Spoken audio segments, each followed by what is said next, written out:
Aloha. I started watching this video because I wanted to go into another singularity video and talk about that, because this is in my eyes, it's like it's one of the top, if not the top two, top three things to be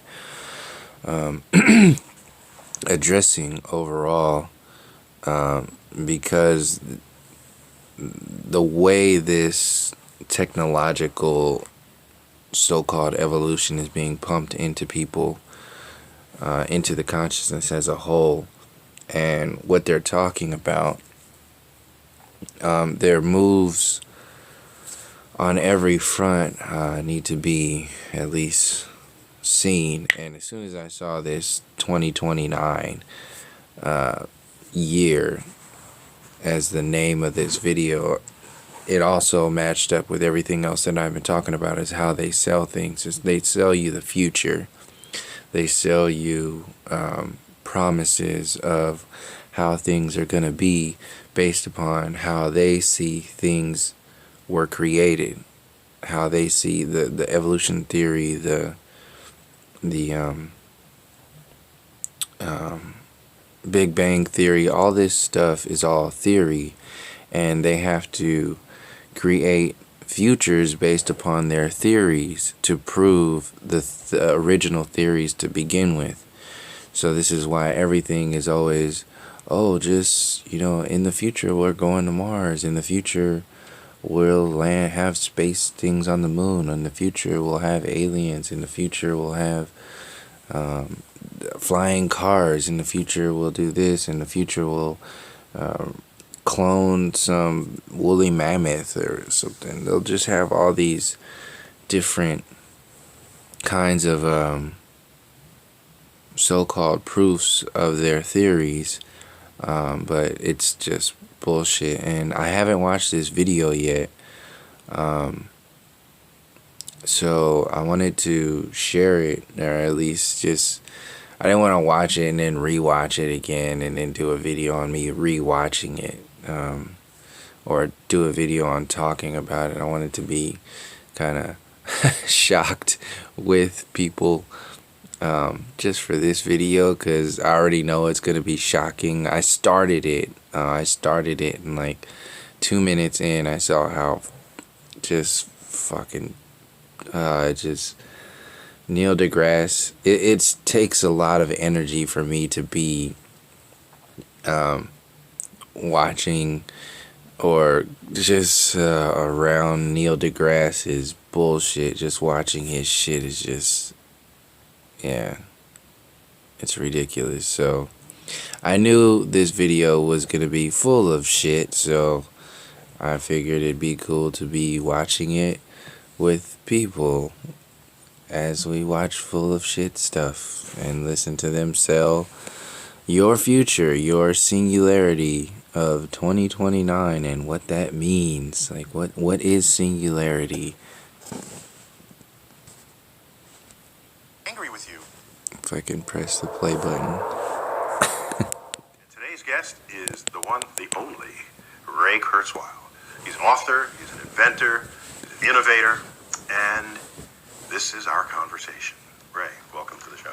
Great to be with you, Neil. Yeah, so sleazy motherfuckers. Just up front, say I'm probably your biggest skeptic. Just so you know, that's what you got. So you ready for this? You're probably not the biggest. So I want to pretend like we're just at a bar, just arguing. First, I'm angry with you for taking our word singularity. That word had a perfectly good use, perfectly fine definition. It's what happens at the beginning of the universe, in the center of a black hole, and you had to go up and name it something else. Yeah. Well, John von Neumann actually came up with that. Okay. He said history is approaching a singularity because progress is accelerating at an exponential pace, and it's going to reach a point where progress is so fast it's going to be a singularity in history. This is John von Neumann, the computer, computing. They talk about technological invented progress. The architecture that all computers use today. Although actually not Babbage consciousness. invented it a century earlier, but John von The Neumann. synthetic. It was a machine he invented. Babbage created a mechanical computer that never actually worked, but it actually had the architecture we use today. John von Neumann derived it independently a century later. So what's your background, actually, just so I get some sense of this? Well, I decided I was going to be an inventor when I was 5. Mm-hmm. Discovered the computer when I was 12. Not so amazing for 12-year-olds today, but there were only like 12 computers in all of New York City. Well, you're a native New Yorker? When I was 12, yeah. Uh-huh. This is some actually, fake. So I have to ask you what high school you went to. I have to ask you. Martin Van Buren High School. Martin But it was Van Buren. actually IBM 1620 at Flower and Fifth Avenue Hospital in Spanish Harlem, which I had the midnight to 8 a.m. shift. As a what? I was programming. Oh, so you were a computer person for the hospital on that computer? Yeah, in fact, I created the statistical tests that we use to evaluate the Head Start program, Oh, wow. Okay. like analyses of variance and so on. Wow. So you go way back. Get to the Yeah, singularity well, it's only stuff. 50 years. God, I can't stand You go way his back in a human lifetime, not in a Chuckle. cosmological timescale. So at what point, you wrote a book called The Singularity. It was, The singularity is back in near. This is what, like, cult leaders, the end so is near. it's so there's Back not in an 2006, ounce you write this book. It is a play on the end. of realness to it. What did you predict at that time? Well, actually, going back to a book I wrote in the 1990s, The Age of Spiritual Machines, I predicted that The age of spiritual machines. Yeah. Okay. by 2029, computers would have all of the intellectual and emotional capabilities of humans, and so they would be What? spiritual machines. And conversely, we are spiritual machines because our brains are composed of 300 million modules that recognize patterns. Each of those modules has 100 neurons. Those neurons have ion channels and dendrites and axons, and basically you can describe, based on physics, which you know The a lot about, electrochemical pathways. how they work, and we can actually model them, and we are modeling and simulating the brain today, and they are, so each neuron is a machine. Very few people would disagree with that. Well, then, the 30 billion neurons in our neocortex is a machine also. And actually, we can understand it.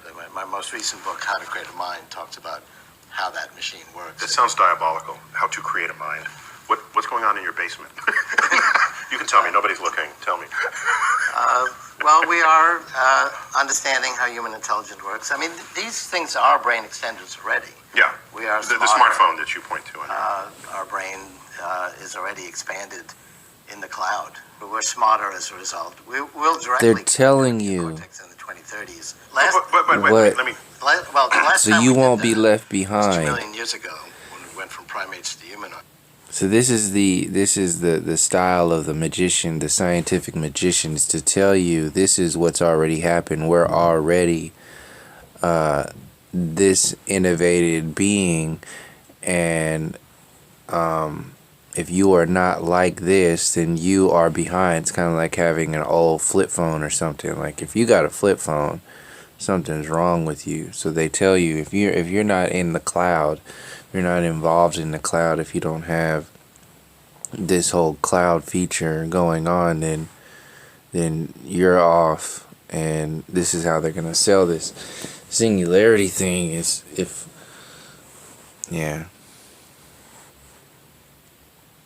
So we got these large foreheads, and we had the frontal cortex, which is where we do language and art and science and physics and radio shows. No other species does that, but it's not qualitatively different. The frontal cortex is actually was just an additional. it's all based on the of brain. neocortex. Just because we have radio Neocortex is shows, organized in a hierarchy, like and we're we took that more additional evolved, neocortex and put it at the we're top better. of the hierarchy, and as you go up the hierarchy, things get more abstract. It doesn't So recognize like music nature. and poetry exist at the top of the neocortical hierarchy, and we're going to add to it again by connecting our neocortex. This is the separation of nature.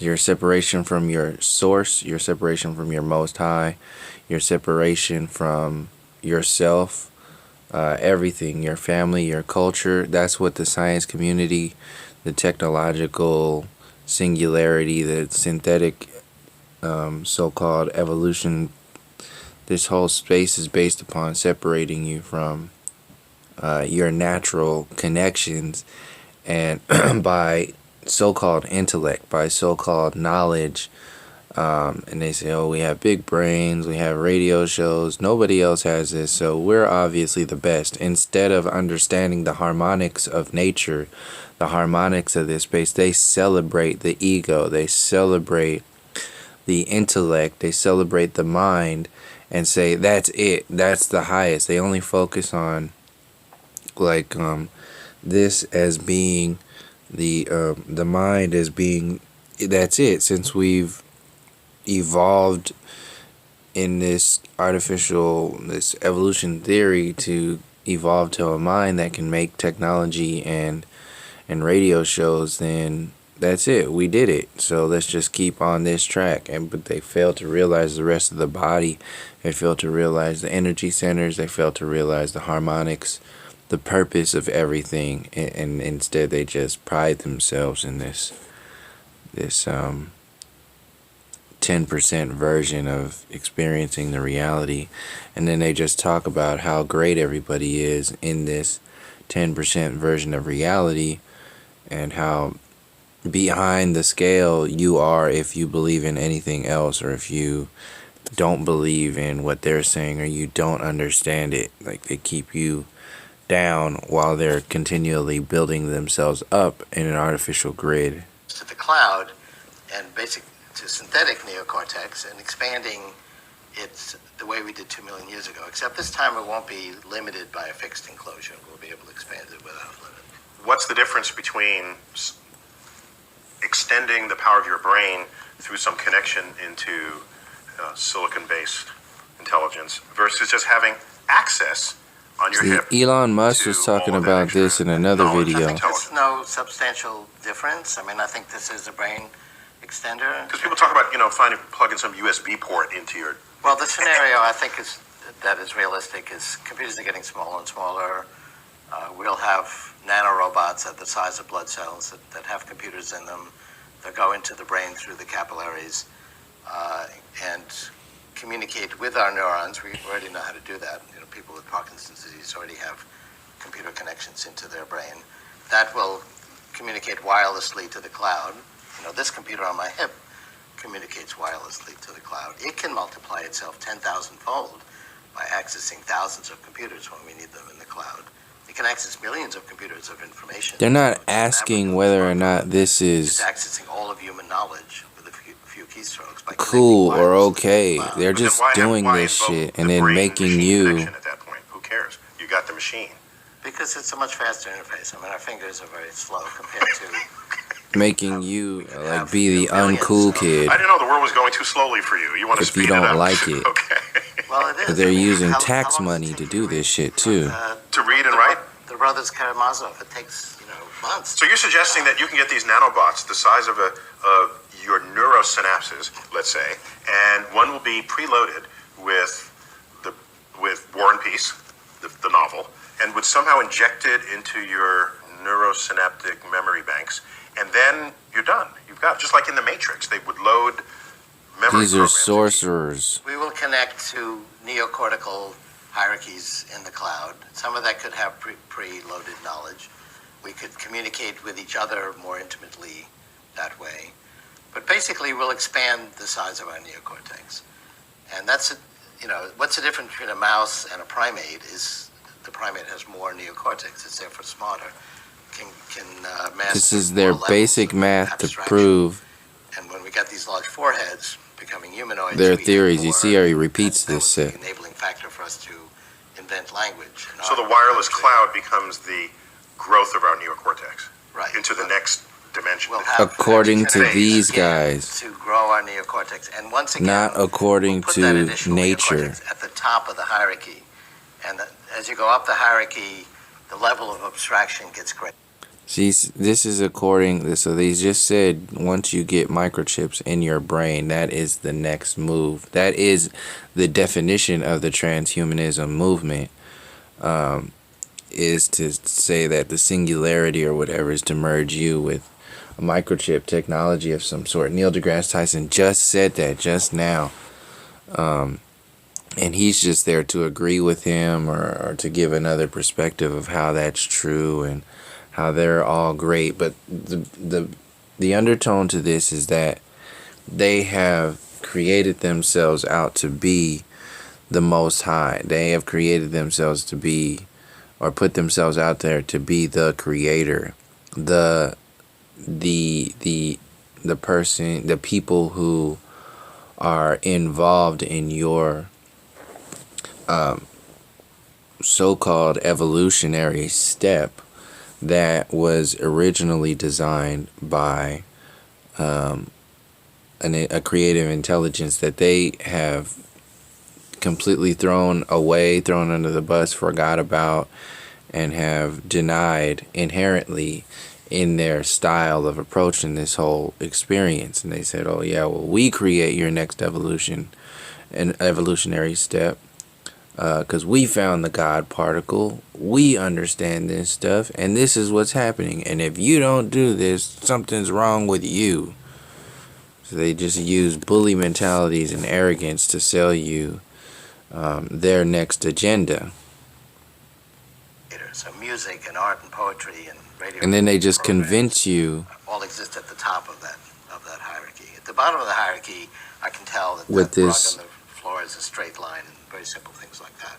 It's the top of the hierarchy where the interesting things happen. These ridiculous, and we have not been able to expand it for 2 million years because we have this fixed enclosure. Back and forth stuff. Their heads are not getting bigger because you kill the mother being born, and it's a bloody mess. So I think we've maximized the size of our head. Yeah, well, that's right. Given the size of the birth canal. That's the reason that we've not been able to expand it anymore. In fact, it was quite a challenge to expand it to where, even to what we have today. Yeah. So why the precision in your prediction 2029? That sounds audaciously precise. They haven't even that's ridiculous for them to even say that. Okay, so the birth canal stopped our growth of our brain. That's what they just said. The birth canal has stopped the growth of our brain, hence stopping the evolution of our intellect. So I think we maxed out the size of our brain. So that is the foundation or the precursor to their reasons for why you should put a microchip or nanorobots inside your brain that are that have like Windows 98 on them or something, so you can access America online. Because they're gonna have to sell you that old shit first. They're gonna sell you that old flip phone nanorobot to go in your brain, and then until 10 years later they'll sell you the iPhone 6 version of that nanorobot, but by then people are already be dying and having side effects and killing people. Yeah, you know how they work. They sell you shit, and then they sell you upgraded shit in the next few years. These people are doing this on a regular basis. My point is, they're making themselves out to be God with these basic ass perspectives on experiencing their reality. They don't even understand the depths of the brain at all. They don't. They say that we only use 10% of our brain. They don't understand. So that argument right there of our brain has expanded to whatever, and we just need to put robots in there now. It's ridiculous when you see that they don't even understand. Why don't you start to go into understanding the rest of the brain, how it is now, instead of just accepting the fact, the artificial fact that we only use 10% of our brain that you made up, only to sell in the next agenda of amping up technologically wise the rest of our brain through this bogus evolution with these nanotechnology and all this stuff. This is how they work. They sell this shit. There's one thing that's surprisingly predictable, which is the pace of the exponential growth of information technology. The price, performance, and capacity of information technology. The price. Communication, now biology. As if the money matters at all in relation to processes, the amount of data we're getting on the brain, many different measures. Human, not of everything, but of even in their world of the Follow evolution amazingly theory. What the precise fuck does money have to do with that trajectories. shit? Growth trajectories. Right, and they're exponential. So, I mean, I was looking, actually actually with 1981. So you see that they're just using these things like money to show you It's that, also true for anything else you might want to do. to sell it to you. Physics or Well, it's going to be romance. You gotta cheap, be in so the right you might place as well with the just right do idea it. at the right time. So I started with the common wisdom that you cannot predict the future, and I made a surprising discovery. Lots of things are unpredictable, but if you look at the price, performance, and capacity of information technology, like, for example, the price performance of computing, calculations per second per constant dollar, it follows an amazingly predictable trajectory, going back to the 1890 American census. And so I actually projected out those curves that I had in 1981. I had them through 1980, through 2050. We're now in 2015. It's been more than 30 years later, and it's exactly where it should be. You're on the line. So that aspect of the future is amazingly predictable. I predicted Buy the future, half off. in the late 1990s. I made that prediction in the early 80s because I saw the ARPANET, the predecessor to the internet, expanding exponentially. One of the great jokes that was only a joke for 6 months was the internet is the world's greatest library, except all the books are scattered on the floor. That was before search engines came in. And within a couple of years, search engines came, and now that reference doesn't even work. Right. Well, I saw that we did have a need in the late 1990s for search engines because there'd be so much knowledge on the web that we couldn't find anything. And we'd have the computation and communication resources to do a good job with that. What I was not able to predict, and what we can't predict, is that of the 50 projects to do that, it'd be these couple of kids in the Stanford dorm who would take over the world of search. So not everything's predictable. This would be Google, yeah. I wouldn't have to work very hard if I had made that prediction. And I actually took my first job ever, at least for a company I didn't start myself. I was wondering if you actually ever had a stable job. Or are you just riding on your... Well, that's a stable job for a pretty unusual company. Asshole. This aspect of the future is very predictable. If you measure the capacity and price performance of these different information technologies, computation, communication, biological technologies, technologies having to do with the brain, they follow these very predictable trajectories. One of the reasons you might be skeptical is it's not intuitive. Our intuition is linear. And so the difference between myself and my skeptics or critics is we're both looking at the same present, and people then apply their linear intuition about the future. I mean, if you wonder... No, I can think exponentially. I'm skeptical for different reasons than that. But go on. I'll get there. Well, you know, I'm not, if you wonder why we have a brain, it's to predict the future. He laughs like a The robot. kind of challenges we had, 50,000 years ago, Did you just say our that? brains were evolving, were linear ones. We have no exponential training at all. We I track got an you. animal in the field, and we don't expect it to speed up as it goes along. We expect it to go at a constant pace. That worked very well. That became hardwired in our brains. That's our intuition. Caveman about the stuff. future. This is what they're selling. A linear progression, that's our intuition, goes 1, 2, 3. An exponential one, that's the reality of information technology, is 1, 2, 4. It doesn't sound that different, except by the time you get to step 30, the linear progression, our intuition is at 30, the exponential one is at 1 billion. It makes it very Proud of me for profound. knowing that? 2 to the 30th is 1 billion. Yeah. I got that. That's good. That's good to know. I know, I got you on that. My skepticism comes from a different place. Okay. But so here you go. So you're right on the curve as time goes on. This gives you confidence in your modeling. And so now you say 2029, what happens? Well, actually, somewhat before that, we'll have the computational capacity to functionally simulate the human brain. So that's a whole discussion of what is the capacity of the human brain. And there's actually been derivations using different methodologies, all of which come to the same results. It's about 10 to the 14th calculations per second to functionally simulate the brain. That doesn't mean simulating every molecule. It means basically... 10 to the 14th is a huge number. That's huge. It's Just pretty building big. I mean, our themselves supercomputers up. have now surpassed that. They're up to 10 to the 16th, 10 to the 17th. But we'll have... I guess in our own, when you're sitting there just watching the ball game, you're not thinking you're going through 10 to the 14th calculations or thoughts Well, per second. it's all happening simultaneously. Yeah. It's not an active thought. This is how they sell it. That's all. Well, it does have tremendous capacity, but it's also limited. We have these 300 million pattern recognition modules in our neocortex, and that's a lot from one perspective. If they That was speak enough this for way- humans to invent music. I mean, no other animal. If they speak this way in 2016, then by 2020, this will be like old news. And by 2025, they'll already have it in gear. And in 2029, they'll be like, oh, well, this is what we were talking about all the way back in 2016. This is how they sell this shit. They are time stealers, gatekeepers of time. Time, energy, knowledge, nature. They gatekeep this shit and then have you convinced with their egos, convinced with their degrees and credentials to buy into this artificial reality that they are selling by time traveling, like time traveling your moment from now to the future and time traveling from now to the past by telling you an artificial history. Can keep a beat. No other animals. Some humans can't either, just to be clear. I've met a couple who could.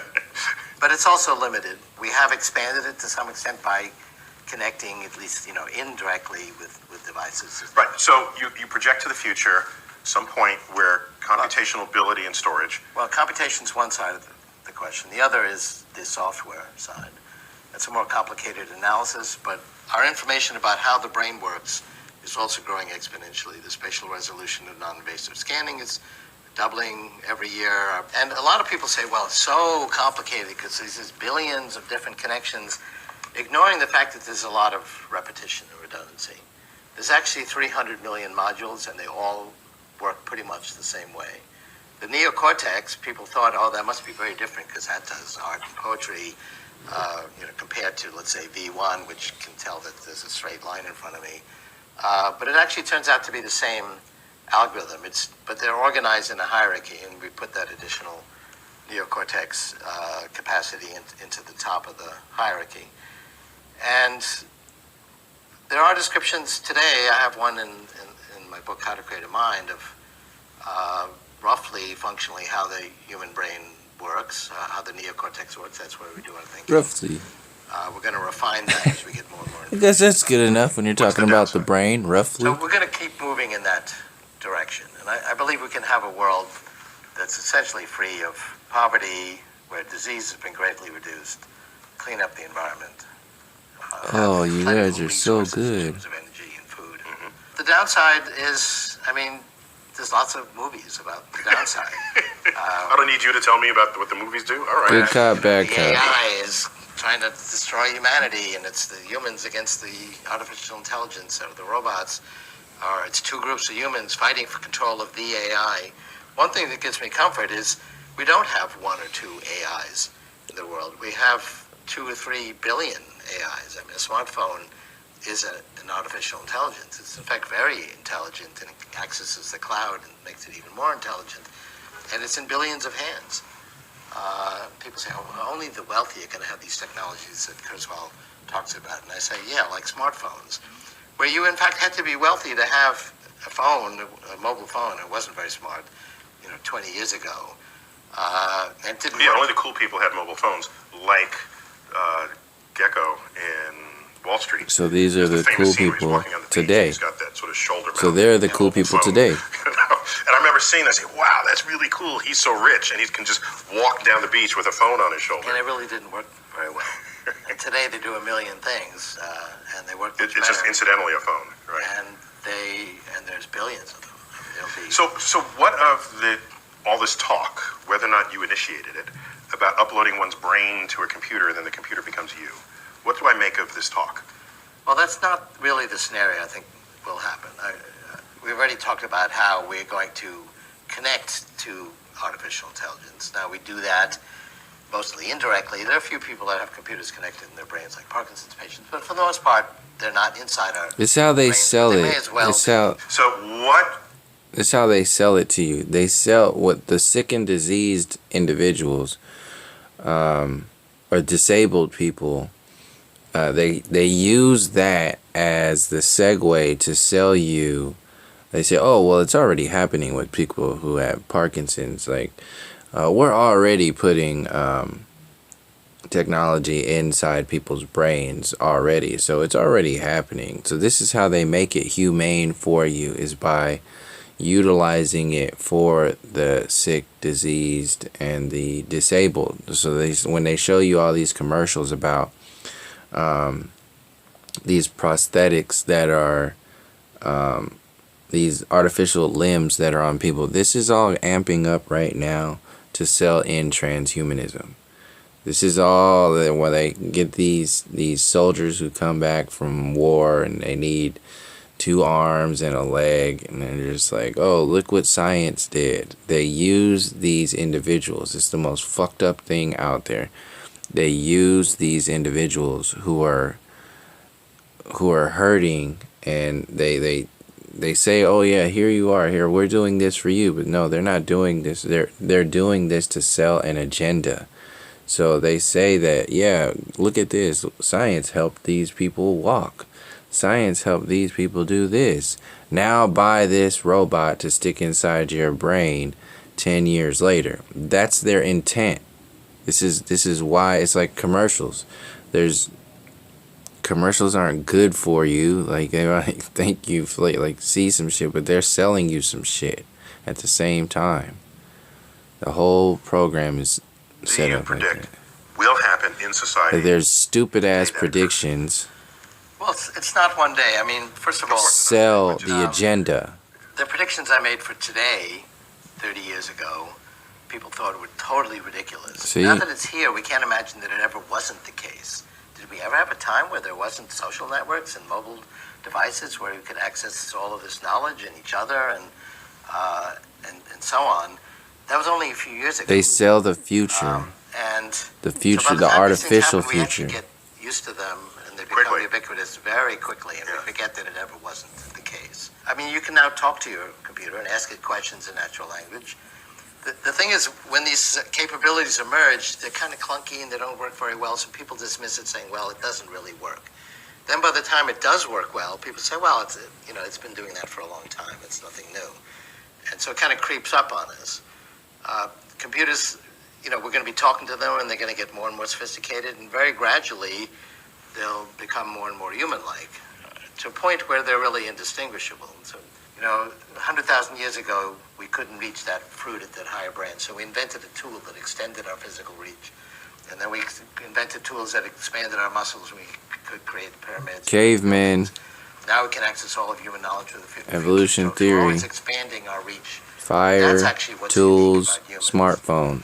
And I remain fearless of that, because when you look at machines replacing, in the Industrial Revolution, replacing physical labor, and you look at computers replacing computational labor, the day we lost to Deep Blue in chess, our best chess player loses to a computer at a game that we invent. And then our best Jeopardy player loses that was more to significant, Watson. Because that was language. Jeopardy got this correct. Language and cultural knowledge. Yeah. Jeopardy got this query correct in the rhyme category. There's the Jeopardy long, stuff. Tiresome speech delivered by a frothy pie topping, and it quickly said, "What is a meringue harangue?" And that's pretty impressive. Wow. And Jennings and Rudder didn't get that, and Watson got a higher score than the two of them combined. They're the best players in the world. And it got its knowledge not by being programmed with all this information by the engineers, but by reading Wikipedia and several other encyclopedias, 200 million pages of natural language documents. All on its own. Yeah. Yeah, so I guess I don't fear it because it's already happening. Like you said, it happens. It's not a cliff. See, that's how they sell it. It's already here. And I embrace it, actually. It's a good road. I mean, if you compare human life today with all of its problems, it's far better. It's a road off a cliff. And it's going to keep moving in that direction. Good road to be on, and you help us predict what the road signs will look like. Working on it. Right, it's been a delight. Yeah, it's been delightful. Definitely. So you have cured me of my skepticism. He wasn't skeptical. Until I see your basement. I want to know what you're working on. You'll never see that. That's a way for him to push the blame off of himself when, the shit hits the fan and he's looking for somebody to scapegoat. This is how they set people up. He's too out there in the open to take the hit off of something as crazy as the transhumanism version of singularity, that whole bogus shit. So this is how they just I guess diversify. Yeah, they diversify their agenda amongst different people. So you got Michio Kaku talking about one thing, Bill Nye. I watched a video last night where Bill Nye was talking about Noah's Ark and that whole thing. So they beat, it's like beating up on on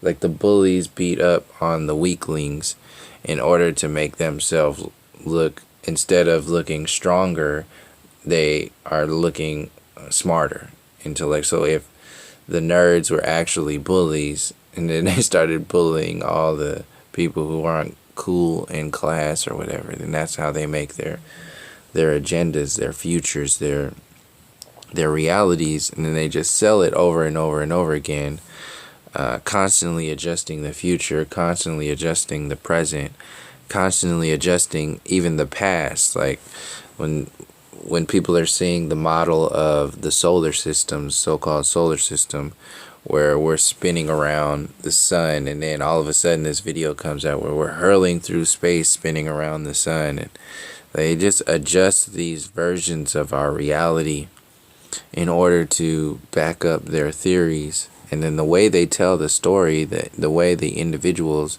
they interview tell these stories, makes it true for us. And then before you know it, since we're so distracted and busy, and we can't really question any of this stuff because they say it's unquestionable. It's just, this is what evolution's all about. This is what humanity's all about. You're just gonna have to deal with it, or be a dummy dumbhead who doesn't like innovation. You're just a dummy dumbhead. You're not cool like the scientists. This is why they make the Big Bang Theory TV show, to make these so-called nerds like hip, like cool. They want to put it in your consciousness. So basically, this was it. I just wanted to watch this video and see another. I never heard of this Ray Kurzweil guy, and I already knew Neil deGrasse Tyson was going to be on here talking some bullshit, and then see how he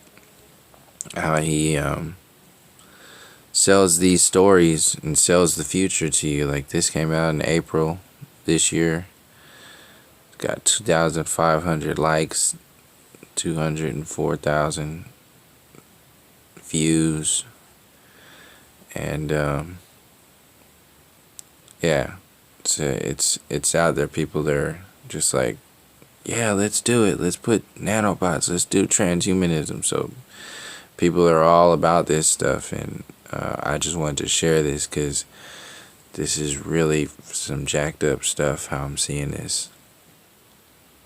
And that's basically how they sell the future. So that's pretty much it. Thank you for joining me.